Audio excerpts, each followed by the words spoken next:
So now we're at the last stage, and we're going to go ahead and click in our Gale Literature folder and the articles that we've collected.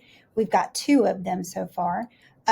We did convert one of them already to a Google Doc, but let's go ahead and convert the other one. So we're going to go ahead and open it with Google Docs.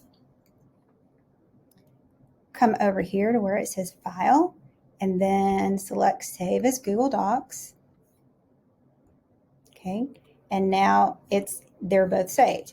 So what we also need to do is this. We're going to look at this information, look at all of our highlights and notes, and I've got like this the document outline. So I'm going to show you that within the article, you can go through this 48 pages. That's a lot, y'all. And see where we highlighted all of our stuff. Bam. Gosh, I guess we went way far down to highlight some stuff. So we're scrolling. Okay, so these are some of our highlights that we created, and they're in the exact same color that we did, but then you're like, wait, where are my notes? So I'm going to go click down here to where it says highlighted passages. This is where those notes are. So you have the full text in italics here, and then you've got your notes directly underneath it, and they're all color coded, okay, just the way that you did it. So what I would do, guys, is for the sake of not plagiarizing, because you definitely don't want to do that, we're going to look up here, okay? So this right here is our source citation, okay? So where it says the author's last name, okay, because this is a signed article, so I'm going to copy that author's last name. And right here where it has the text, I'm going to go ahead and put my quotation marks at the beginning. And then at the end of the quote that I got, I'm going to go inside the period. Let's see, I'll blow this up a little bit so you can see it. I'm going to put quotation marks. Then in parentheses, I'm going to put the author's last name and then close parentheses, okay? And so that is, I'm going to go ahead and do this. I'm just going to copy that part. And then I'm going to go right here and paste it at the end and put quotation marks at the beginning. Okay, so obviously I'm not going to use that whole big part in any kind of research paper. I'm going to like pull just like the most important key phrases out, but I want to make sure that I've already got it cited. So this is already cited correctly. So I've got my citation right here. So if I triple click that citation, I'm going to hit Control C to copy it. Now let's open up a new document and start our Works Cited page. So I'm going to come over here and I'm going to put in the middle, Works, plural, Cited. Then I'm going to come over here and I'm going to paste that citation. Okay. So then let's go back to our other article. So we've got that one. Now let's open this one. Okay. And I'm going to go over here. When it pops up, highlighted passages. Okay. So this is the author's last name. And I'm going to put my quotations there. Come inside the period, in quotations.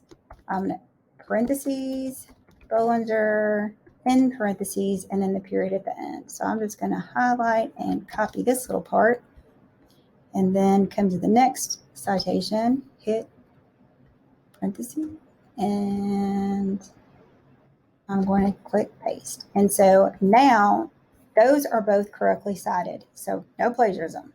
Then I'm going to triple click my citation, Control C, and there's our untitled document, and I'm going to hit Control V and paste it there. Okay, so those are 2 of our citations right there.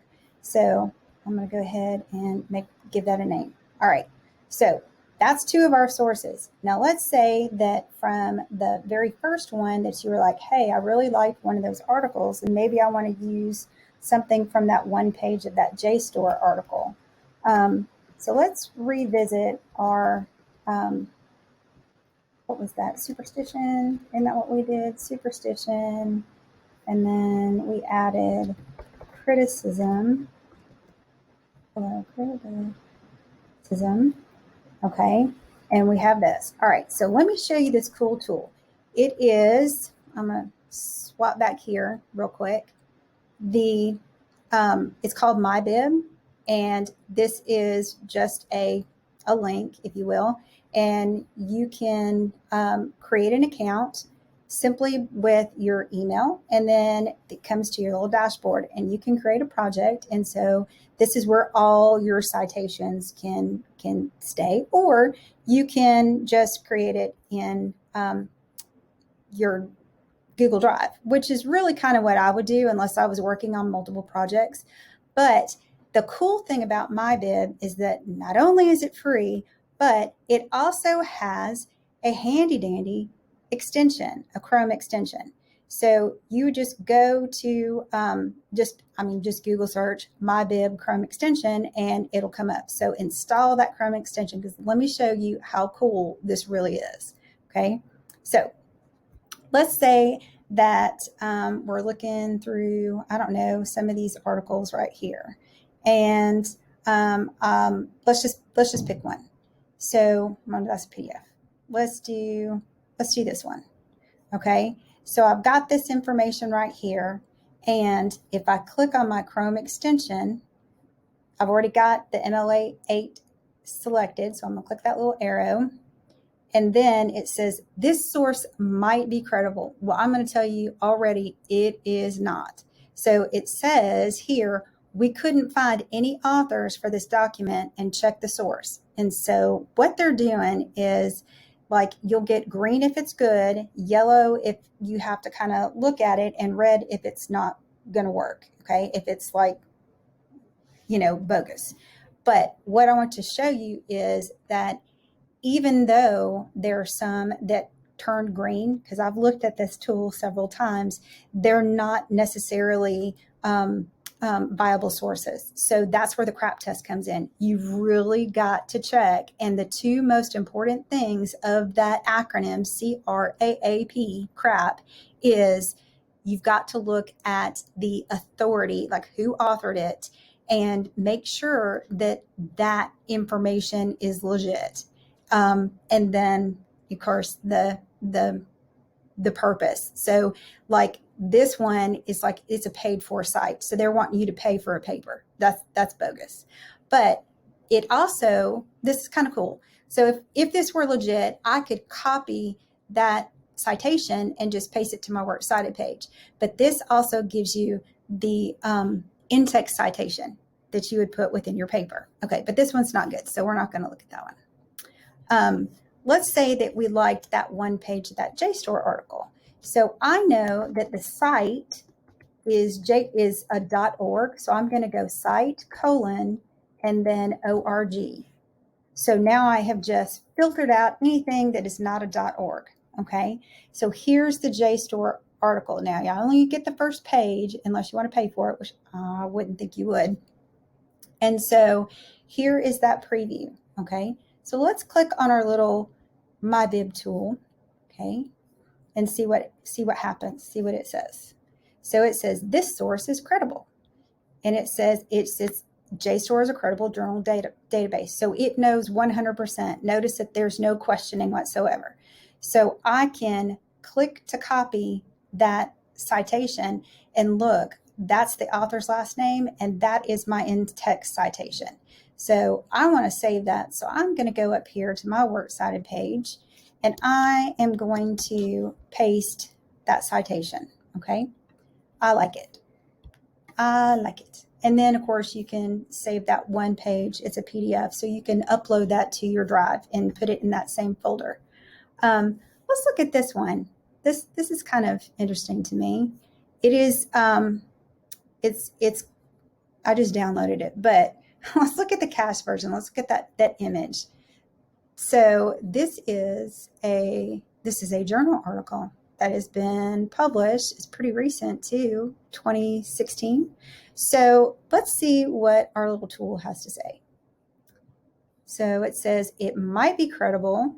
We couldn't find any authors for the document. Well, maybe that's because we're looking at that little preview, but that name right there, that's the author. So let's see. Let's look at something here. Okay, so it's got this URL. Look, let's see if I can I copy that URL? Hang on. Let's copy that URL. I'm trying. Y'all, this is so much fun. I'm going to copy it. Let's open a new window and see what happens. Okay, here is the article. There is the author. There is the full text PDF. And here's the beauty of it. It's licensed under Creative Commons attribution, which means that this one is a free article online. You're not like breaking any laws by getting it. So now let's see what our little tool says. Because it is a signed article. Up there, now that's better. So it gives you the in-text citation with the author's last name, and it also gives you that citation. So I'm going to click to copy that. I've already downloaded it, but there's the full text right there, which you can download and then add to your folder. Okay, so let's go back to our Works Cited page. I'm going to come up here, and I'm going to paste that one as well. Okay, so keep in mind that this Works Cited page is a working Works Cited page because it is all jacked up right now. We need to get the format right. So what we're going to do is I'm going to go to File and Page Setup. And then I want to make sure that all of my margins are 1 inch, all 4 sides. Select OK. So now I've got 1 inch margins. I want to make sure that my font is Times New Roman, that it is all 12-point font, and that it is double spaced. Okay, so that's part of my formatting. Now what I want to do is I want to format my individual citations. Now there's something called this hanging indent where the first line stays the same and all the other lines underneath it, they kind of go in, they get tabbed in. And a lot of people they'll try to tab it and that doesn't work. And it's kind of frustrating. Well, here's a quick tip. So before I show you that part, because I'm going to do this at the same time, I want to show you this really cool Google add-on. Another one, okay? So that one was a Chrome extension, MyBib Chrome extension. This one is a Google add-on, and it's called Sorted Paragraphs. So what you would do is you would just click on add-ons, go to Get Add-ons, and then you're going to type in Sorted Paragraphs. And then you're going to give it permissions to access your Google Drive. And once you've got that installed, then you're going to select your text, just your citations, not where it says Works Cited, just your citations. Click add-ons, and you're going to put it in alphabetical order by sorted paragraphs, sort A to Z, boom. Now they're in alphabetical order, okay? Now that you've done that, you've got to do this super cool hanging indent, which for a lot of people, they're like, I can't get it to do right. Let me show you this really, really easy way to do it. Okay, I've got a 1 inch margin up here on my toolbar. So I've got this little blue rectangle and a blue triangle, okay? So I'm just going to click and hold that blue triangle, and I'm going to drag it on my ruler to where it says 0.5. So that's ½ inch. Then I'm going to grab just the top bar, okay? So notice how the triangle stays stationary, and I'm going to drag it back to the starting point where it says 0.00. And that, my friends, is how you do the hanging indent. So much easier. The last thing we're going to do is we're going to come up here, we're going to click in the white space, that 1 inch margin up there, and we're going to insert our page number because we got to do our header. So our page number, we want it to be on every page in the upper right hand corner, okay? And it needs to be right margin justified. So you're going to use right align. Now I'm going to put my cursor right in front of that number and type my last name and then 3 spaces. What? Three spaces. Then click anywhere in the document, and now you've got your header. So this is how you format your Works Cited page correctly. And it's a lot faster, a lot easier. Okay, guys, so that's it. That's your final lesson on your research. So we have learned how to do the crap test and Google some information and see what kind of information we can come up with.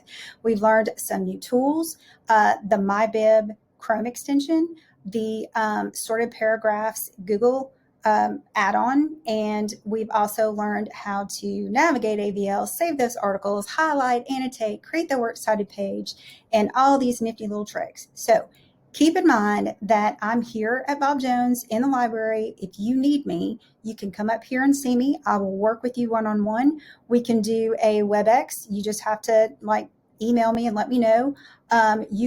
We can have an email exchange, however you want to do it. So if you have questions or concerns, or you need help, or you just want to make sure that you're doing it right and you're not quite sure, any questions at all, I'm here for you. Just let me know.